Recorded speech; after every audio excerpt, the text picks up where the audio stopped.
Hey, I'm Lucy 22, barista, part-time student, and, apparently, full-time villain in my stepmom's tragic soap opera. 3 weeks ago, this woman actually tried to charge me rent $800 a month for living in the very house my grandparents secretly left to me. Yeah, their million-plus Boston home. The same one she's been redecorating, like a discount Real Housewife set for the past decade. Let me back up. My mom died when I was 8.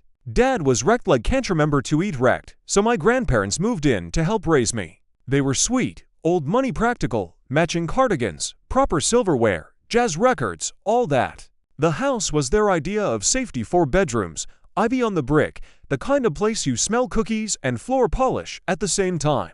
Then Dad met Tracy. She was an event coordinator, which is apparently code for professional social climber. Within 6 months, she'd moved in, redecorated, and married him, dragging along her 2 kids, Brandon and Sierra. Brandon was 11 and already had that future frat boy energy. Sierra was 7 and cute, till Tracy trained her in advanced narcissism. From day one, Grandma and Grandpa side-eyed her like a hawk watching a raccoon raid the picnic basket. They never said much, but I'd hear them whisper at night, "She's after Mark's money." Spoiler, she was. Within a year, she'd turned our home into a dictatorship. Family chores meant my chores. Brandon couldn't clean because sports. Sierra couldn't because she's delicate. I was 12, scrubbing baseboards while Tracy inspected with a white glove. I watched her toss my mom's things to Dusty, she said, and replace them with faux marble vases from Ross. She even renamed the guest room her yoga space. Grandpa just grumbled and went back to the paper. Dad smiled, grateful someone pretended to love him again. What I didn't know, what no one told me, was that Grandma and Grandpa had already seen this circus coming. When they passed, they left the house legally in my name. Not Dad's, not Tracy's, mine. And for years, I had no idea I was the actual homeowner, the maid scrubbing floors in her own damn mansion. Then Tracy decided I should start contributing. That's when things got fun. When she said contributing, I honestly thought she meant dishes. Or maybe buying my own oat milk. Nope. Tracy slid a type lease agreement across the counter like she just fired up her own real estate agency. $800 a month, she said, tapping the paper with her manicured nail. Utilities not included. You're an adult now, Lucy. Adults pay rent. She smiled like she was doing me a favor, like this was empowering. I laughed out loud, involuntarily. Tracy, I'm a college student. I make lattes for $8 an hour. Her eyes narrowed. Then maybe you should have picked a more profitable major than psychology. The level of audacity in this woman could power a small nation. Dad wasn't even home. He was on a 2-week business trip in Chicago, leaving me alone with Cruella and her gremlin spawn. Brandon was now 19 and flunking community college with pride. Sierra, 16, had mastered the art of sighing at everything I said. I told her flat out, "I'm not signing this." She folded her arms. "Then you can find somewhere else to live. You've had a free ride long enough. Now, here's the part where fate decided to toss me the juiciest plot twist. That night, I went into the attic looking for a box of my mom's old journals. I needed something comforting before I lost my mind. The attic was dusty and dim, like time had just stopped up there. I opened a cedar chest labeled Al Whitaker, my grandma's handwriting, and inside were photo albums, letters, and a thick yellow envelope addressed to me. For Lucy, when she turns 21. My hands literally shook. I tore it open, expecting maybe some sentimental letter. What I got was a copy of the house deed. My name, printed in black and white, Lucy Whitaker, sole owner. There was also a short note in Grandma's handwriting. "Sweetheart, we wanted you to always have a home, one that no one could take from you. Keep it safe, and don't let anyone convince you otherwise." I just sat there, staring, half crying, half laughing. The universe had just handed me the ultimate O-reverse card. The next morning, I walked downstairs to Tracy holding her coffee like a queen waiting for her subject. "Have you decided?" she asked. "Oh, I've decided," I said. I slapped the deed on the counter. Her face froze, a full glitch in the Stepford programming. "What's this?" she said. I smiled sweetly. "My house." She blinked like I'd just spoken in tongues. "I don't understand," she stammered, clutching her mug. Dad set down his suitcase like he already regretted coming home. "Someone tell McComley Tracy looks like she's about to call 911. She found a paper," Tracy said, voice trembling with fury. A fake deed, Mark. She's pretending your parents left the house to her. Not pretending, I said, holding it up. It's real. Grandma and Grandpa left it to me when they died. It's been filed for years. Dad blinked, confused, then defensive. Lucy, that's impossible. They wouldn't just they did, I interrupted. Because they knew she'd do exactly this. Try to turn the house into her personal kingdom. Tracy gasped. Mark, are you going to let her talk to me like that? He rubbed his forehead like he wanted to disappear into the carpet. Lucy, maybe we should diversify this before jumping to conclusions. I already did. I lied again, confident this time. Grandpa's lawyer confirmed it this morning. Dad's shoulders slumped. The man looked like he'd just realized he was holding the losing lottery ticket all along. Tracy wasn't done, though. Oh no. She switched from fury to tears like she had a remote control. Mark, I can't live like this. You have to make her stop. Stop what? Owning property, I said. Tracy, you've been redecorating my house for years like you're flipping it on HGTV. You even threw away Mom's things. Did you ever think you might be the problem here? She wiped fake tears. You're just jealous that your father finally found someone who loves him.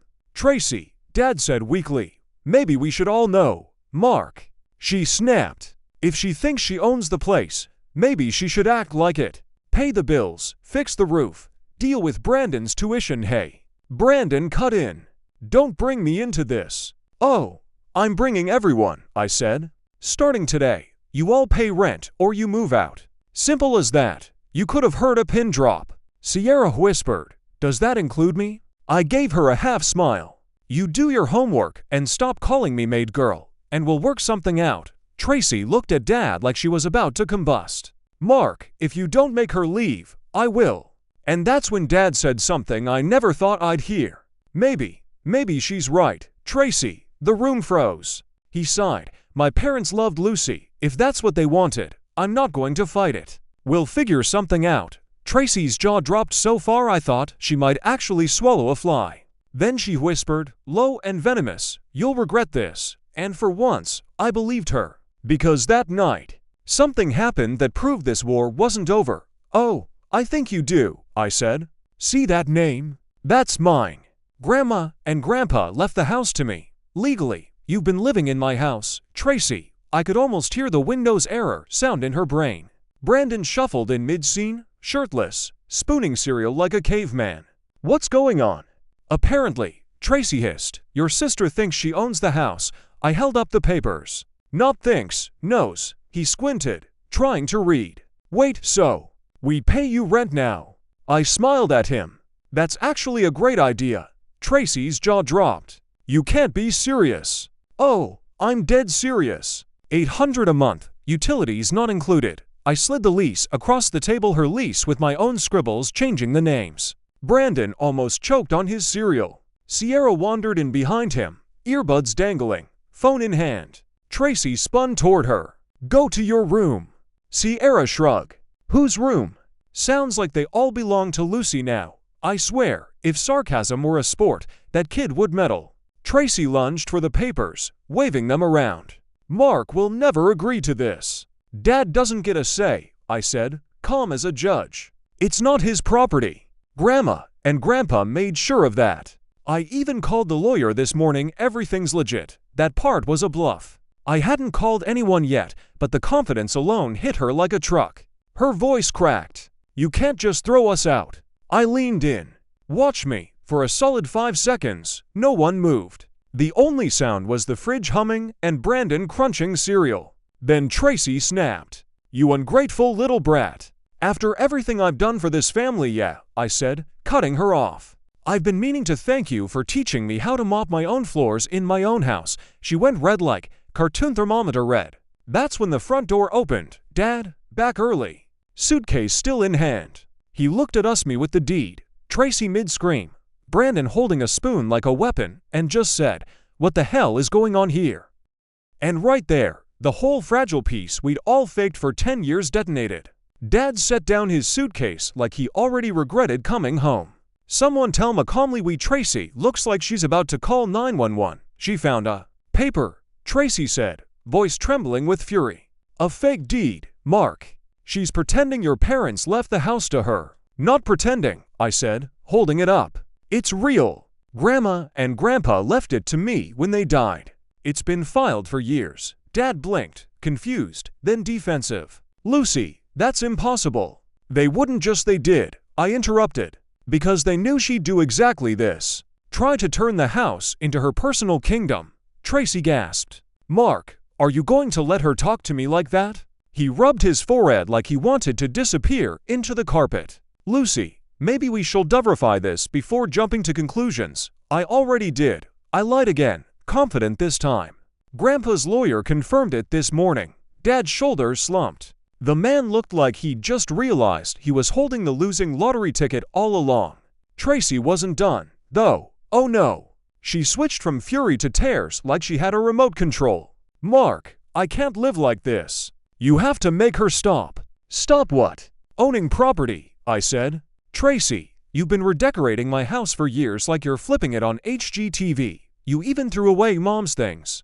Did you ever think you might be the problem here? She wiped fake tears. You're just jealous that your father finally found someone who loves him.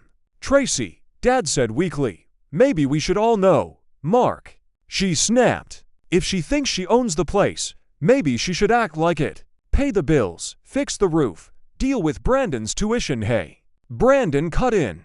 Don't bring me into this. Oh, I'm bringing everyone, I said. Starting today, you all pay rent or you move out. Simple as that. You could have heard a pin drop. Sierra whispered. Does that include me? I gave her a half smile. You do your homework and stop calling me maid girl, and we'll work something out. Tracy looked at Dad like she was about to combust. Mark, if you don't make her leave, I will.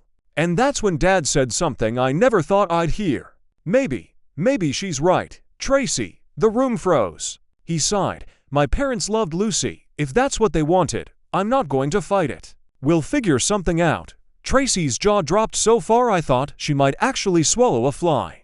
Then she whispered, low and venomous, you'll regret this. And for once, I believed her. Because that night, something happened that proved this war wasn't over. At 2:47 a.m., I woke up to the sound of glass breaking. At first, I thought maybe Brandon had tripped over his protein shaker again. But then I heard whispering hurried, sharp coming from downstairs. I grabbed my phone, crept down the stairs, and peeked around the corner. The kitchen light was on. Tracy was there, in her silk robe, rummaging through the junk drawer like she was on a scavenger hunt from hell. And next to her Brandon, holding a trash bag. What are you doing? I asked. They both jumped like I'd fired a gun. Tracy spun around, all fake innocence. Lucy, you scared me. I crossed my arms. You're packing silverware at 3 a.m. She forced a laugh. I was just reorganizing. We're moving some things to storage. Storage, I repeated. Or pawn shop. Brandon dropped the bag. Silver clinked. She glared at him like she wished she'd left him at the hospital. Tracy, if you're trying to steal, steal. She barked a bitter laugh. These are my things. I bought them. Really. I picked up a teapot from the bag. Because this has my grandma's initials engraved on it. Her mask cracked. You think you're so much better than me, don't you? You think a piece of paper makes you queen of this house. You've ruined everything. That's not on me, I said quietly. That's on you. She stepped closer, eyes cold, voice shaking. You think you can throw me out, Lucy? You have no idea who you're dealing with. Brandon shifted uncomfortably. Mom, shut up, Brandon. Her hand slammed the counter so hard the glass candle jar shattered. That's when Dad appeared in the doorway, all pale, exhausted, in his robe. What the hell is going on? Tracy turned, tears instantly returning. Mark, she's harassing me. I can't live like this. She's turning you against me.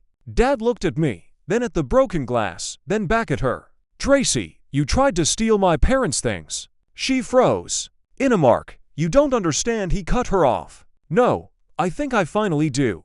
Then, the man who'd spent 10 years apologizing for everything did something I didn't think he was capable of. He pointed toward the door. Pack your things. Both of you. You're leaving in the morning. Brandon dropped his spoonful of guilt and muttered, Wait, what? Tracy went completely silent. Then she smiled too calmly. Fine, she said. But when I go, I'm not going alone. And I swear, in that moment, something in her tone made my blood run cold. Because she didn't sound angry. She sounded certain. Morning came, gray and silent like the house itself was holding its breath. Tracy and Brandon were gone by sunrise. No note, no goodbye, just tire marks in the driveway and a half-empty bottle of cheap wine on the counter. Dad sat at the table staring at his coffee, eyes hollow. He didn't say a word for almost an hour. When he finally spoke, it was barely above a whisper. She drained the joint account, of course she did. The woman left like a magician, one last disappearing act, complete with stolen silverware and our savings. I expected to feel triumphant. I'd won, right? The evil stepmom was gone, the house was mine, peace restored. But instead, I just felt hollow. The silence in that house was heavier than all the years of her voice echoing through it. Dad apologized over and over, as if 10 years of blindness could be undone by guilt. I told him it wasn't his fault, but part of me wasn't sure. He'd let her turn me into the villain in my own home, and it would take time to unlearn that. Still, life began to settle. A week later, I met with the lawyer, the real one, this time, and confirmed everything Grandma had written. The house was legally mine. The will had been airtight, quietly filed, waiting for me to find it. My grandparents had seen it all coming, every ugly bit of it. When I left the law office, I sat in my car for a long time, just staring at the deed. The paper didn't feel like victory, it felt like responsibility, legacy. That night, I made tea in Grandma's old pot, the same one Tracy almost pawned, and sat on the porch watching the streetlights flicker on. The house looked different now, calmer, like it was exhaling after holding in 10 years of tension. Dad eventually joined me, 2 mugs in hand. "You really handled yourself back there," he said. "Better than I ever did." I laughed softly. "Yeah, well, I had good teachers." He smiled, tired, but real this time. Then he said something I'll never forget. "Your grandparents would be proud. You didn't just keep the house. You brought it back." For the first time in years, I believed him. And when I looked at the dark windows reflecting the porch light, I could almost swear I saw Grandma's silhouette in the glass, smiling, that quiet, knowing smile of hers. The house wasn't just mine anymore. It was finally home again. 2 weeks later, peace shattered again. It started with a knock, not a polite one, but the kind of pounding that vibrates through your bones. I opened the door expecting a delivery. Instead, 2 officers stood on the porch. Lucy Whitaker. My heart did a neat little backflip. Yes, one officer nodded. "We're here on behalf of Tracy Collins. She's filed a claim for wrongful eviction and property theft." I almost laughed. "She filed what?" "She alleges that you forged ownership documents and forced her and her son out of the residence." I stared, speechless. Then it hit me, this was her revenge. The not going alone threat wasn't metaphorical. She'd found a way to drag me into her chaos again. Dad came down the stairs mid-conversation. When the officer repeated the accusation, his face turned gray. "That's insane," he said. "This is her parents' house. Her name's on the deed," the cop sighed. "That's what we're here to confirm. We just need a copy of the documentation for our records." I handed over everything: Grandma's letter, the notarized deed, even the envelope it came in. One officer skimmed it, nodded slowly, then said, "Looks legitimate. But we'll still need you to come down to the station tomorrow for a statement." After they left, Dad slumped against the wall. "She's not going to stop, is she?" "No," I said. "She's the kind of person who'd set the house on fire just to prove she owned the matches." That night I barely slept. Every creak in the floorboards sounded like a warning. I half expected to look out the window and see her car parked under the streetlight. But what I didn't know, what I couldn't have known, was that she wasn't done escalating. The next morning, when I opened the front door to leave for the police station, the entire porch was splattered with red paint. Across the bricks, dripping down like blood, someone had written one word: thief. Dad stood behind me, silent. I just whispered, "Okay, Tracy, game on." By noon, I was done being the scared one. Tracy wanted a war, I'd give her a damn parade. I filed my statement at the station, calm and factual. The officer, the same one from yesterday, had already read my documents. "Her claims don't hold up," he said. "We checked with the county registrar. You're the legal owner. She doesn't have a leg to stand on." Still, I could tell he'd seen this before: scorned people trying to burn down whatever they couldn't own. When I left, I called a locksmith, a lawyer, and because I was done playing nice a private investigator. If Tracy wanted to dance, we'd do it to the rhythm of court subpoenas. 3 days later, Karma finally clocked in for her shift. The investigator sent me photos Tracy and Brandon had been living out of a rental condo under Dad's name. She'd forged his signature, opened new credit cards, and best part tried to sell some of my grandparents' silverware online. All traceable. All illegal. I printed everything and brought it straight to the same police department she'd filed her claim with. The detective actually smirked when he saw her fake listings. Guess who just upgraded from civil complaint to felony fraud? 2 days after that, they arrested her. Not cinematic, no car chase, no yelling, just quiet handcuffs outside a nail salon. Brandon bailed her out, looking shell-shocked, and within a week, he'd moved in with a friend across town. He even sent me an apology text that ended with, "You were right about her." Dad watched it all unfold like someone watching the last 5 minutes of a show he should have paid more attention to. He started therapy, sold his old car to pay off what Tracy had taken, and every morning now he makes breakfast like he's trying to rebuild one small kindness at a time. As for me, I fixed up the house. New paint, new locks, new life. I framed Grandma's letter and hung it in the hallway, not just as a reminder of what I owned, but of what I survived. Last weekend, I hosted a dinner, my first real one. Friends from school, some neighbors, even Dad. Laughter filled the rooms again, like the house was finally breathing.